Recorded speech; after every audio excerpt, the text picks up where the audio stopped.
My name is Bonnie Kerness. I work for the American Friends Service Committee and I coordinate the Prison Watch project.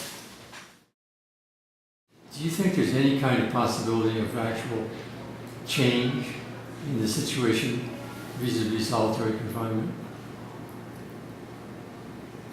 I think the reasons for prisons are economics.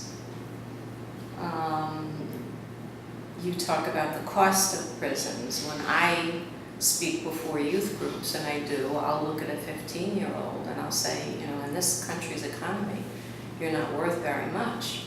But if you allow them to put you behind bars, you generate $30,000 a year. Everybody's going to get paid.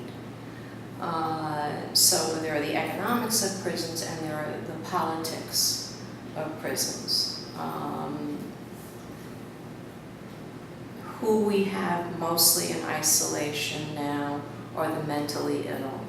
I think eventually those units will be repurposed. You know, they won't be the kind of isolation units that they are now. I think we will begin pulling children out of isolation units. Do I think we're going to hospitalize and build hospitals for the mentally ill? No, nor do I think we're going to lower the population of juveniles, maybe in isolation, but not generally. I think that there's a political reason for the amount of people we have in prison, and they're brown people, and they're black people, and they're generally people of color, and there aren't jobs for those folks. And there's an entire middle class population that needs them behind bars so that the architectural company gets paid, and the food vendor gets paid, and the medical vendor gets paid, and the guard gets paid. And They're the engines of economic growth. So the 20,000, 50,000 people in solitary are the stimulus, economic stimulus. Well, they're the economic stimulus, and while I've certainly seen isolation used for political reasons, and you know, people I consider political prisoners suffer in long-term isolation, numerically the number of mentally ill in isolation is in itself a crime. We're now seeing the extension of the political use of isolation in the security threat group management units, which are housing what I call street organizations, and the communications management units, which are, I think, 80% Islamic.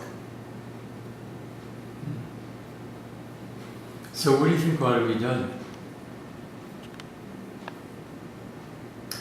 Well, I think that the punishment regime in this country needs another look, and we're not only doing it, I mean, and I don't want to say we, the United States is not only punishing black and brown people here, there are prisons that are known and secret prisons throughout the world with conditions of confinement that I call no-touch torture.